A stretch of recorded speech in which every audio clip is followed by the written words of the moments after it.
Yeah, absolutely, that is the case. And of course, us little people, we can't compete with the big lobbyists or whatever. But see, that's where OOIDA come in at. Mm-hmm. See, y'all paying y'all memberships to be a part of. They got a large amount of members a part of OOIDA, which I have been a member of as well. What are our annual funds going to? Mm-hmm. Because that's who should be lobbying on our behalf. Welcome to Azigos, the Truckers Lounge, where we talk real, raw, and unfiltered about the trucking industry. The good, the bad, and the downright ugly. But we don't just leave it there. We also empower those ready to reclaim and drive the future of the trucking industry. In today's podcast, we're talking arguably one of the dirtiest words in the trucking industry. Double brokering. So sit tight for another great episode with both your co-hosts, KT and Tracy. So come on into the lounge. That's Azigos, the Truckers Lounge.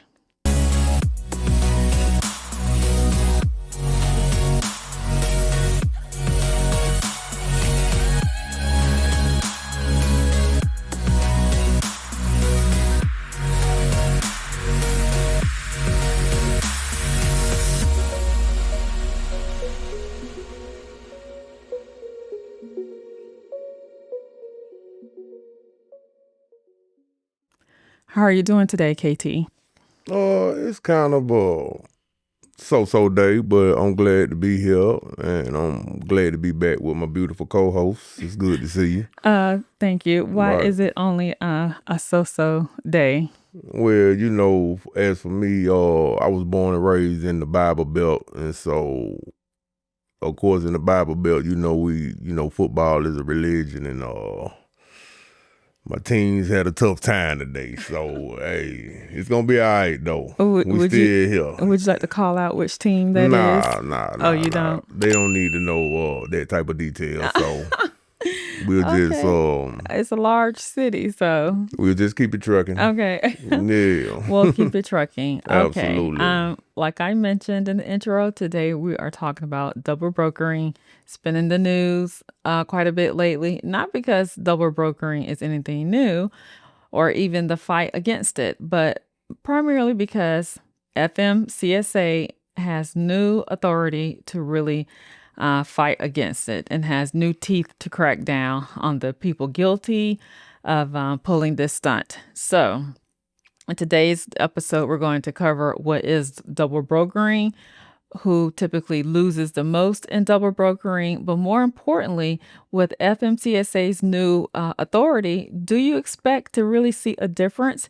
And will the penalties get leveraged equally across all stakeholders in the trucking industry? Are you ready to discuss all of that, KT? Oh yeah. This is very important to me, as a small trucking company, and I hope it should be equally as important to you because this directly affect, our bottom line and for us being able to ascend back to greatness. Mm-hmm. All right. So let's just jump right into it. So first, for the people, especially those who are new to the industry, tell us, what is double brokering?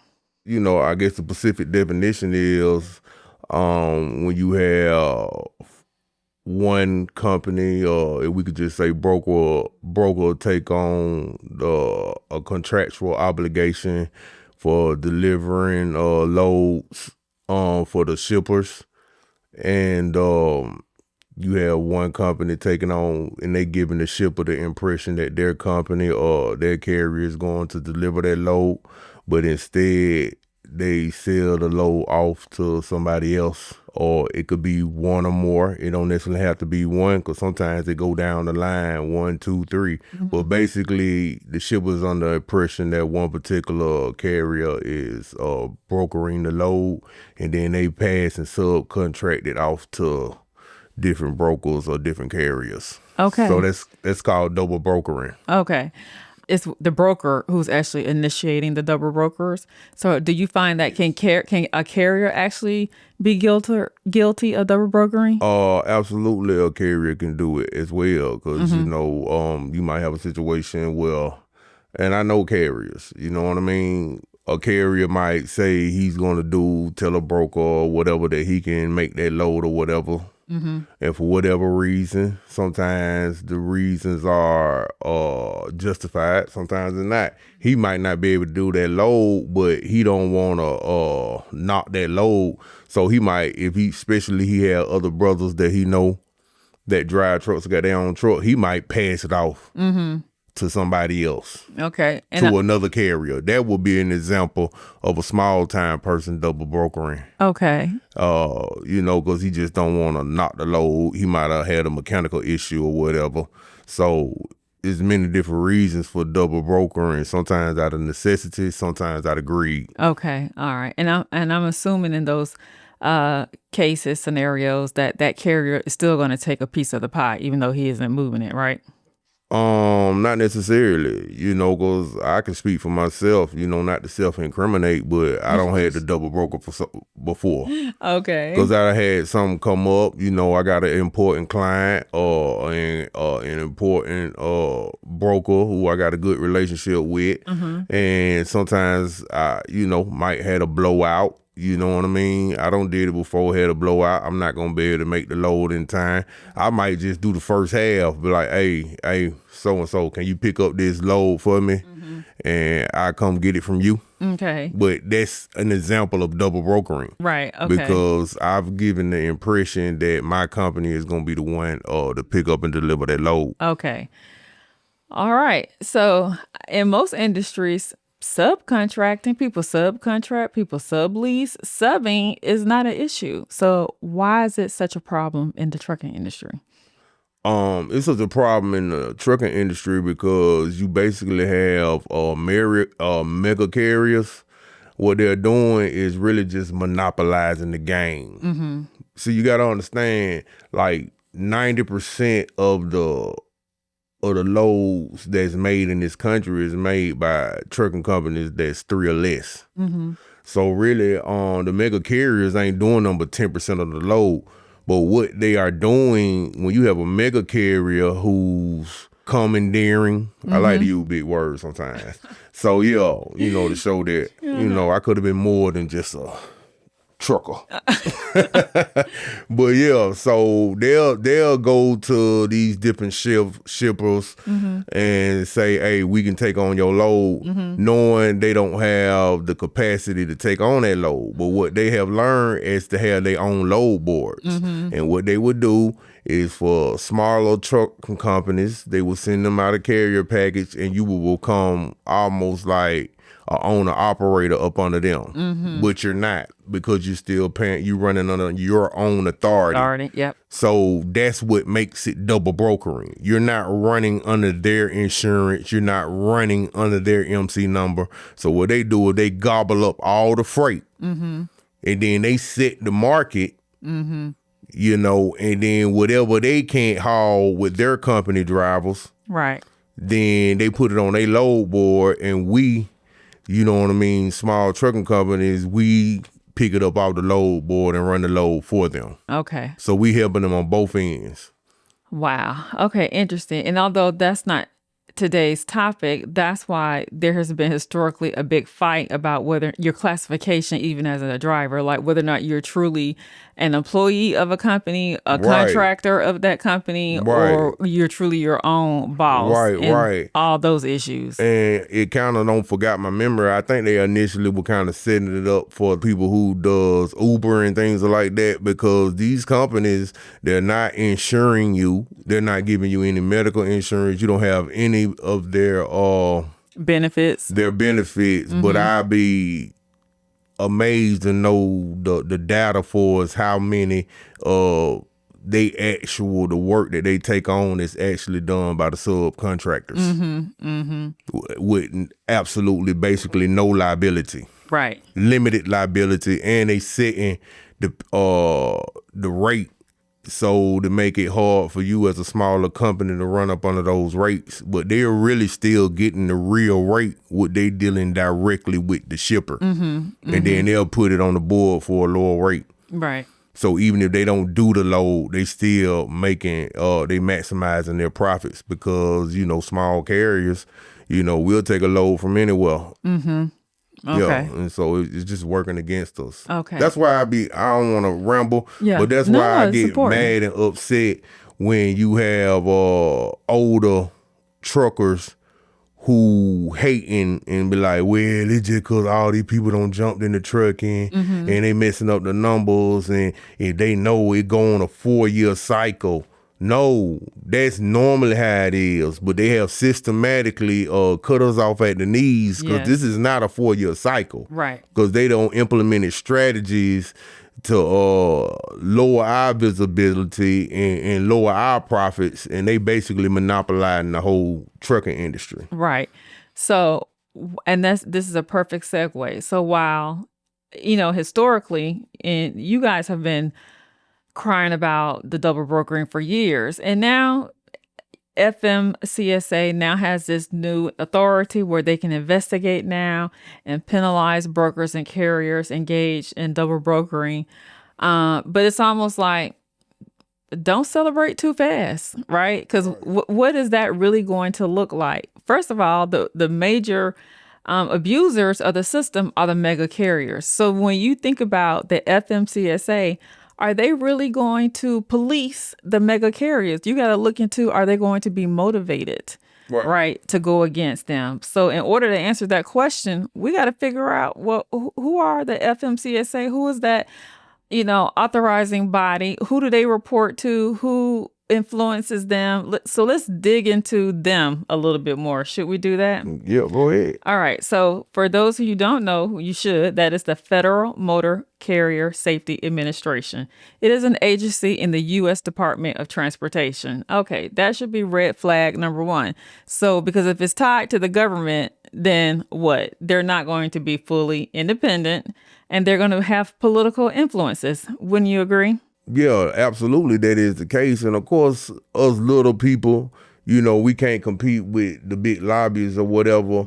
But see, that's where OOIDA come in at. Mm-hmm. See, y'all paying y'all memberships to be a part of. They got a large amount of members a part of OOIDA, which I have been a member of as well. What are our annual funds going to? Mm-hmm. Because that's who should be lobbying and on our behalf. That's the one who should be in front of Sean Duffy. Mm-hmm. You follow me? It's hard. It's gonna be hard for us to be recognized, or them to be able to hear my voice from the trenches, right? Mm-hmm. But that's why we be a part of organizations like old IDA. So you got to ask yourself, for a big truck or big carrier, why are you paying your annual dues to old IDA, and what are they exactly using the funds to help on our behalf? That's a great question. That's a great question.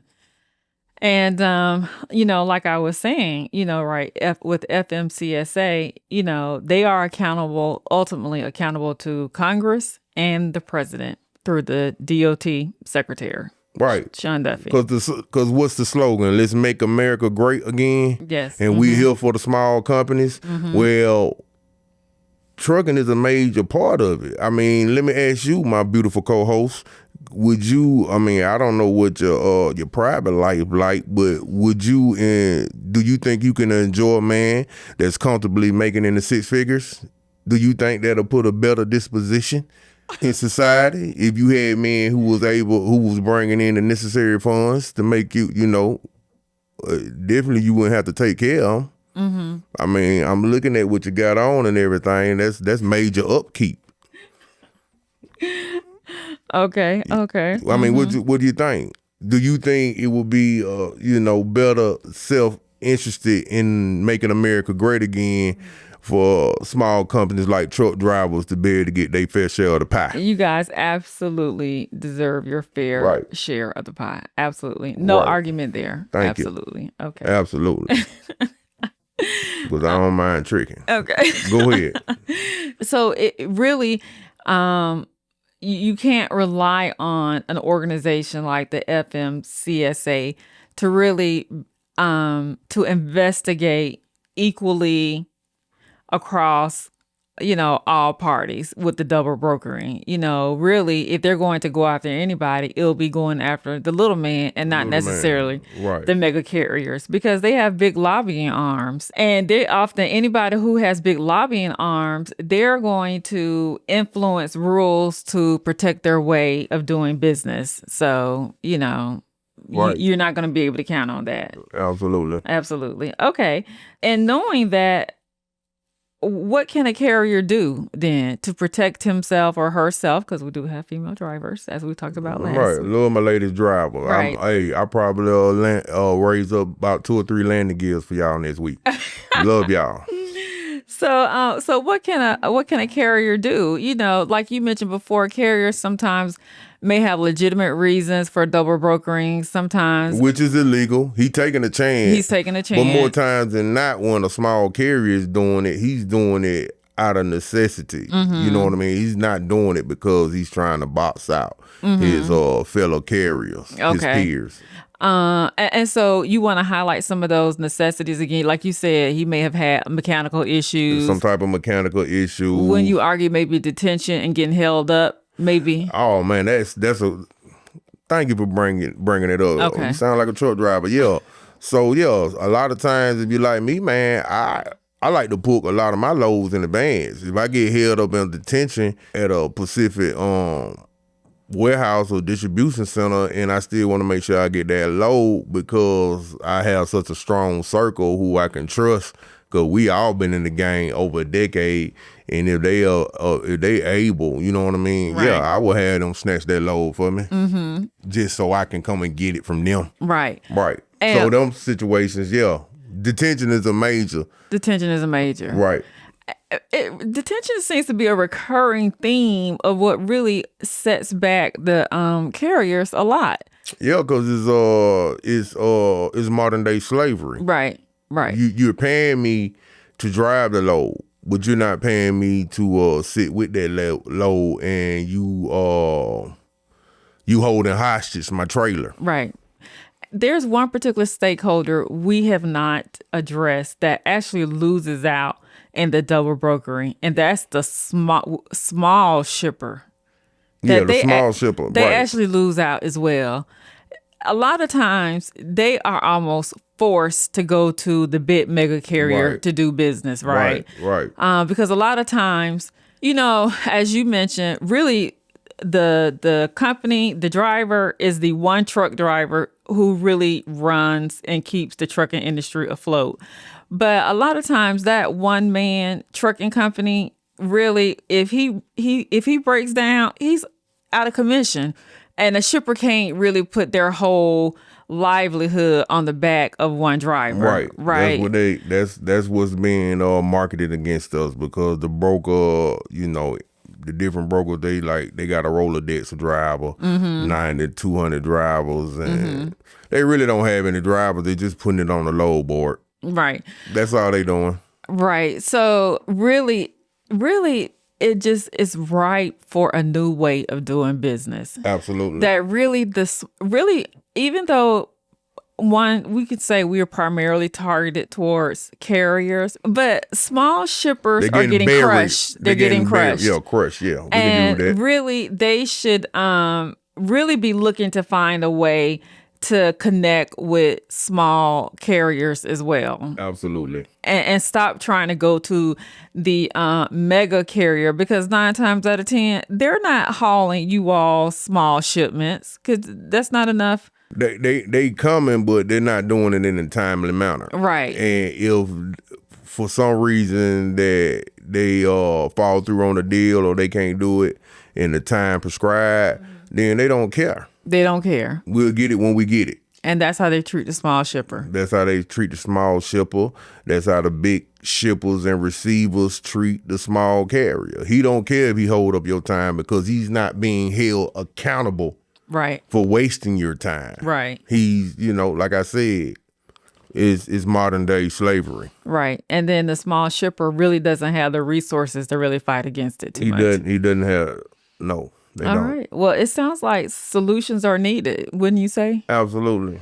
And is the time right for those type of solutions? Yeah, is right. You know, there are tools out there. You know what I mean? And one thing that I gotta say to the you know, to piggyback off last week episode, you know, who's your enemy, you know, your competition. Your competition is not the other small carrier, man. Right. Your competition is the big carriers. And in meantime, in between time, while we trying to, you know, have a voice, one thing that you can do is stop running loads for the big carriers.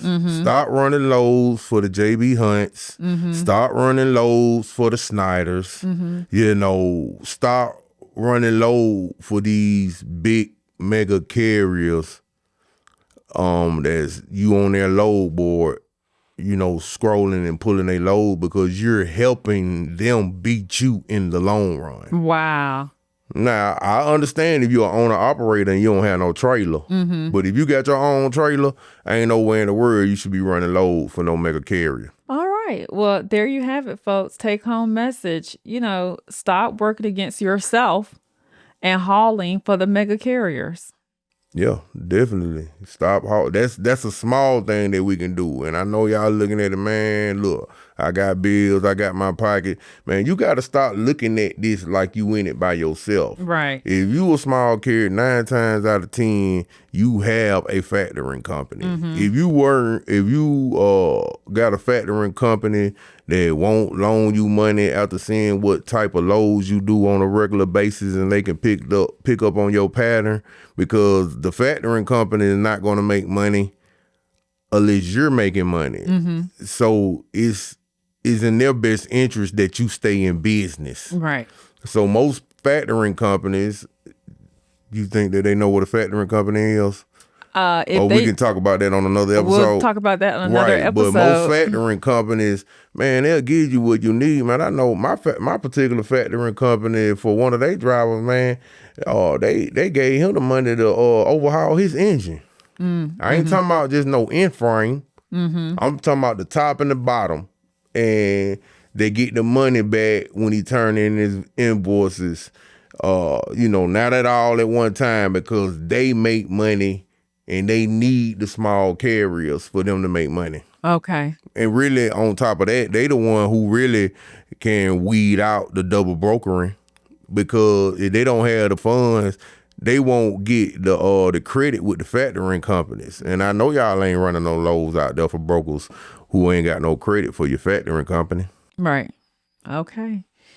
All right. But yes, we can maybe dive into that a little bit more on another feature right, episode. Man. I'm here to help y'all, man. Right. That's why I say, if you're a small carrier and you don't run a BS load, try to keep it clean for the young folks, even though this is an adult industry. If you don't read a BS load for one of these big carriers, you know, on their load board, man, let us know, man. Right. Let us know. All Point right. them out. And I just named 2 big ones. It's more than that. All right. Any final thoughts before we wrap up? Yeah, like I always like to end it, you know, I'm into big trucks, big profits. Okay. That's the ultimate goal, man. We need to get back to being the rock stars, man, because we gonna pour back into America, because we make the money and we don't mind spending it. Make America great again? I'm kidding. Oh yeah, we gonna make America great again, because we don't mind putting that money out there. All right. If we making it. All right. Well, thank you so much for joining us for another great episode. Until next time, we are signing off from Azigo's The Truckers Lounge. See you next time. Have a good evening.